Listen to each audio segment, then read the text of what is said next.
The World Health Organization says tuberculosis remains one of the world's infectious killers with severe impacts on families and communities. Millions of Nigerian children are faced with inadequate water and sanitation as the country struggles for enough water supply.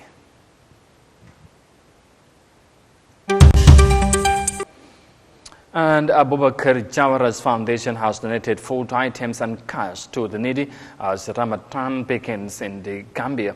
Well, this and more coming your way on The World Today.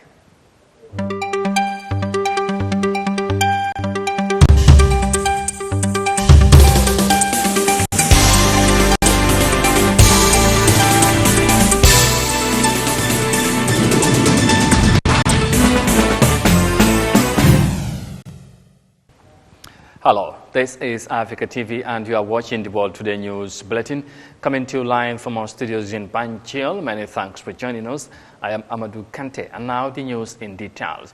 Now, in commemorations of World TB Day, the World Health Organization TB being preventable, treatable and curable. It has affected humanity for millennia and continues to cause suffering and death for millions every year.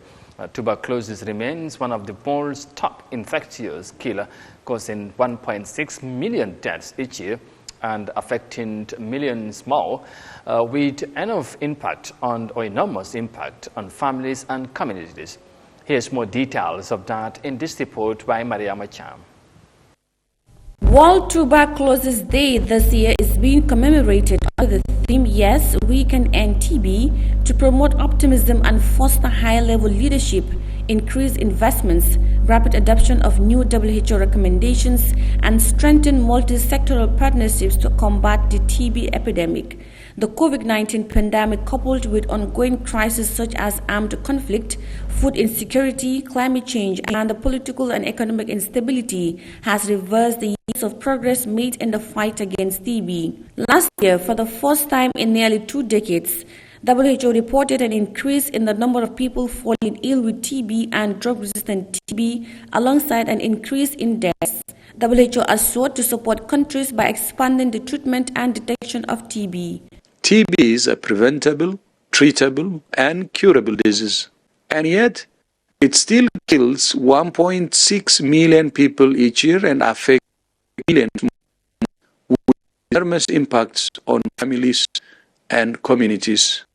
We cannot end TB unless we address its drivers: poverty, malnutrition, HIV, tobacco, and alcohol use, poor living and working conditions, stigma and discrimination, and more. Meanwhile, Dr. Teresa Kasova, director of WHO's Global Tuberculosis Program, said that the fight against TB should be collective at both national and international levels. We at WHO are calling to fast-track efforts to ensure all people with TB access quality prevention and care, in line with the WHO drive towards achieving UHC, particularly for the most vulnerable populations. Yesterday, WHO and over 10 key partners, including civil society, launched a call to action urging governments and other stakeholders to accelerate the implementation of novel 6-month all-oral regimen for the treatment of drug-resistant TB. The World Health Organization's Director General's flagship initiative on TB builds on the progress achieved and lessons learned from 2018 to 2022. It aims to scale up the delivery of quality care to people living with TB through equitable access to WHO recommended rapid diagnostics, shorter all-oral treatment for infection and disease, increasing their access to social protection and other innovations, including digital tools for health. In September 2023, the United Nations General Assembly will convene 3 high-level meetings focusing on universal health declaration, pandemic preparedness, and response, and ending TB. There are clear linkages between these agendas, and the heads of state will deliberate to accelerate action, including the goal to end TB. Reporting for Eyeafrica News, I am Yahya Jammeh. Coming back home, the Abubakar Jawara's Foundation on Wednesday held its second annual Ramadan food distribution to the people of the Gambia, especially among the needy, since its inception in 2022. Now, the donated food items include rice, sugar, and cash amounting to $500 was given to those who couldn't receive the food items. And here's more details of that in this report by Mohammed Gambia. As the holy month of Ramadan begins in the Gambia, Abubakar Jawara's Foundation has donated food items and cash to the people of the Gambia, especially among the needy. The Foundation's latest gesture aims to elevate poverty, suffering of children, and promote community integration and unification by providing assistance to households and communities across the country. Speaking at the presentation ceremony, Sambrame, Secretary General of the Foundation, highlighted the significance of the event while outlining the sum of the Foundation's assistance rendered to different people in the country. Over the past, the Abubakar Jawara Foundation has been very helpful for the needy and for the people of this country, especially the vulnerable people in our country. The Foundation has sponsored so many Gambians for overseas medical treatment and many internal treatment for vulnerable people. We have also supported rural communities with water, borehole projects, and other relevant community projects from across the country. Young people have also been, recipients of the generosity of Abubakar Jawara in this country, including women, servicemen, everybody. I'm sure has somehow indirectly or directly benefited from this foundation. Our support ranged from social, economic development and financial support to medical support to everybody in the Gambia. The chairperson of the Abubakar Jawara's Foundation gave an overview of the donated food items, which according aims at supporting the needy across the country. As we gather here today, the Abubakar Jawara Foundation will present 1,900 bags of 25 kg, 300 bags of 50 kg of rice, accordingly, and 300 bags of 50 kg of sugar, and $500 cash to those who did not have the rice and sugar to the people of this country as part of our effort to contribute to the socio-economic development of the country in a bid to attain the sustainable development goals of the country. The Abubakar Jawara Foundation is a charitable foundation and non-profitable organization registered in the Gambia with the aim of empowering the less privileged across the country and give aid to the vulnerable people in the society. It also stands to mitigate, elevate poverty and human suffering. Reporting for Eyeafrica, I am Mohammed Garmi. Now, moving on, elsewhere in the continent, following years of negotiations, Somalia's central bank officials and IMF have agreed on debt relief of $5.2 billion for the East African nation by the end of 2023. Now, despite this significant development, Somalia is, however, expected to meet up certain requirements as agreed by the two parties.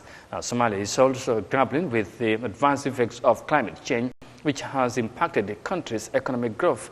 Let's have more details of that in this report. Somalia's Central Bank Governor Abdurrahman Abdullahi has been working round the clock during the past 3 years to ensure about $5.2 billion burden on his country will be relieved. Now, the IMF has confirmed that by the end of this year, Somalia will reach the completion point. We are going to reach a completion point as a country before of this year. But before that, we need to deliver. There are a number of conditionalities and benchmarks that are yet to be completed. We are very confident as a nation that we will be able to deliver. Central Bank is a key player in that process, and we are part of the reform and requirements under that program are being done at the Central Bank. Despite the great news on the debt relief process, climate change-related shocks such as drought have impacted on the GDP, triggering inflation. However, the governor of Central Bank is optimistic that things will improve. We have very small economy, And the government does not have the means to repay that at this time. But I think it will give us a good start once we reach the completion point, so we can turn the clock and the economy will improve from there. That's my very optimistic outlook. Economists hope that once the debt relief process is complete, there's a need for direct foreign investment, particularly on areas liberated from the armed group Al-Shabaab during the past months. I see as a big opportunity for Somalia getting its debt cleared. It's going to attract huge investment. And I don't want to forget the security progress we are making with the liberation going on. Pretty soon we hope that big swamps of land will be cleared and it will fall in the hands of the government. And will need foreign investment. I mean, some of the areas have received any support for the last 15 years. So I see those kind of communities, those kind of areas would definitely need quick cash to be injected. And I hope and I pray that the process, the completion process comes so fast in such a way that we are able to access foreign direct investment. Somalia became eligible for debt relief 2 years ago, paving the way for the government in Mogadishu to significantly reduce its external debt. During the recently concluded Somalia's National Consultative Council meeting in Baidoa, Somali leaders have agreed to establish National Revenue Authority as requirement by the IMF in ongoing economic reforms, which is crucial for Somalia's debt relief process. And that report is coming from the Somalia's capital, Mogadishu. And you are watching the World Today News Bulletin coming to you live from our studios in Banjul. And once again, many thanks for joining us, and let's now take a break and come back shortly.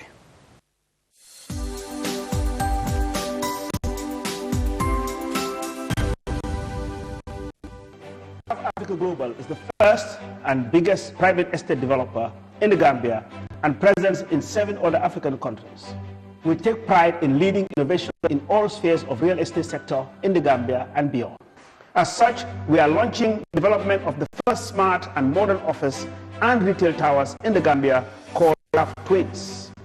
The Taft Twins is located in the heart of the Kanifing institutional area and 10 minutes drive away from Banjul. Taft Twins is designed to have 5 floors of office spaces ranging from 50 square meters to over 1,000 square meters with 2 elevators, central air conditioning, 24 hours electricity and water supply. The ground floor reserved for banking, supermarket, restaurant and coffee shop. For your bookings and reservations, please call now on 376-2333 or 776-2333. Thank you.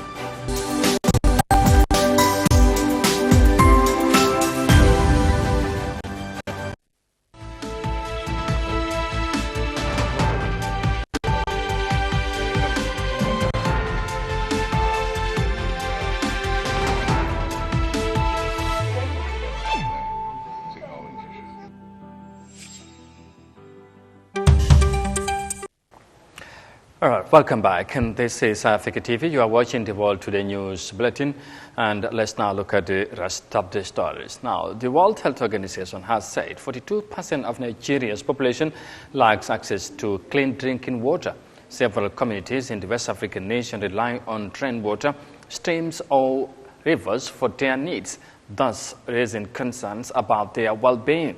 Now, according to local authorities, residents in some localities registered deaths due to waterborne diseases, and the UN warned that millions of children in Nigeria are at risk of inadequate water and sanitation. Let's have more details of that in this report. It's a rainy day in Jos, the first of the year, but residents of the suburb of Longwa are undeterred. Most of the wells here dried up 3 months ago, at the start of the dry season. This last one with any water.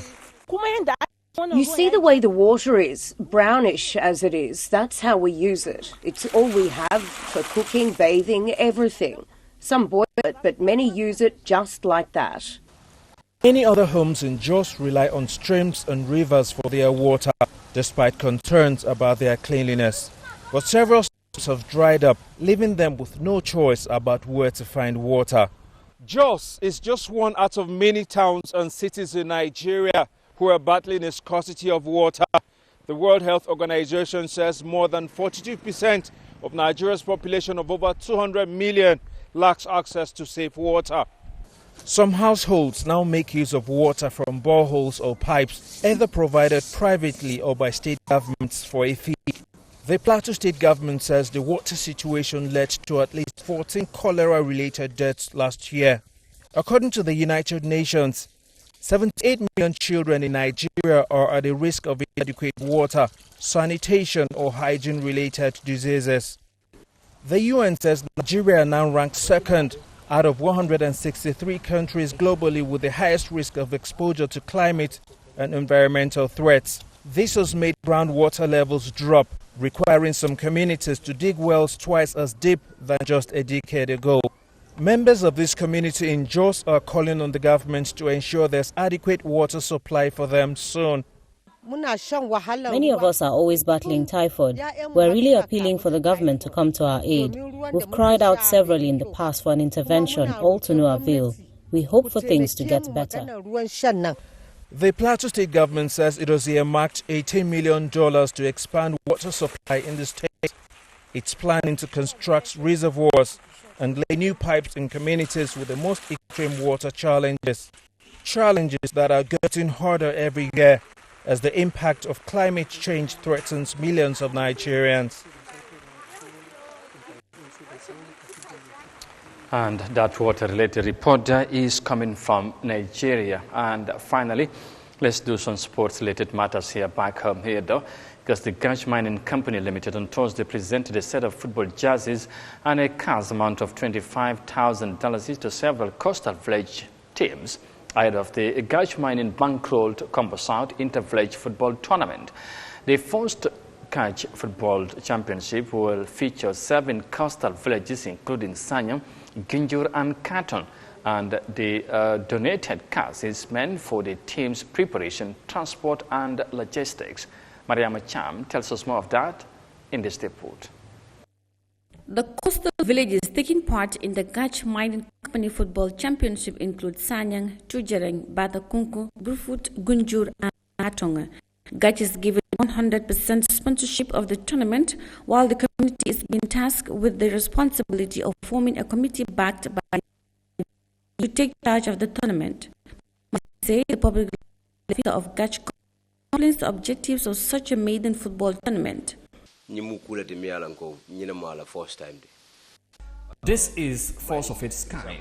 Mining activities have been happening in the Gambia since around 1926, but the benefits the community gain from such mining activities, it is only Gach that gives back the community of their mining activities in these areas.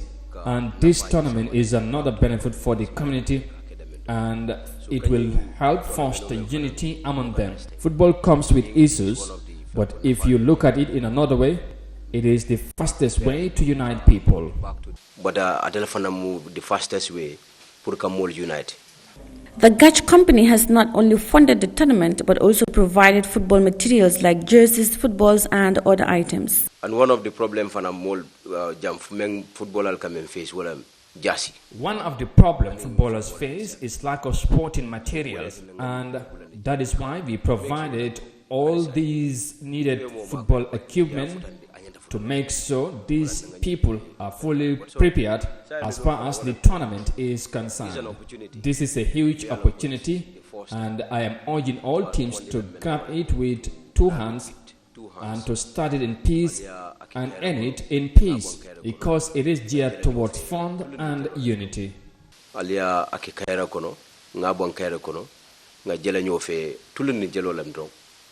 An amount of $300,000 is being pledged for the tournament, with the overall champion expected to go home with $150,000, and the runner-up will receive $100,000, while the third position finishing team will be given a consolation prize of $50,000. There will be also prizes of $20,000 for the best goalkeeper and the leading goal scorer respectively. The football tournament will be played during this month of Ramadan and is expected to commence on Saturday, 25th March, with the tournament's opening fixture pits Tujereng and Brufut at the Tujereng football field. Reporting for Eyeafrica News, I am Mariama Cham. Well, we wish all the participating teams a good luck ahead of this football tournament, and may the best team win. And I know that will eventually happen. Of course, with that report there by Maria Macham, we now eventually bring this news edition to an end. But for more details on this and other stories, as always, as ever, you can visit on our website, Eyeafrica.tv. The World Today News Bulletin will return on Monday. But for now, many thanks for the pleasure of your company. Thanks for watching. Stay safe and do have a pleasant evening. Bye for now.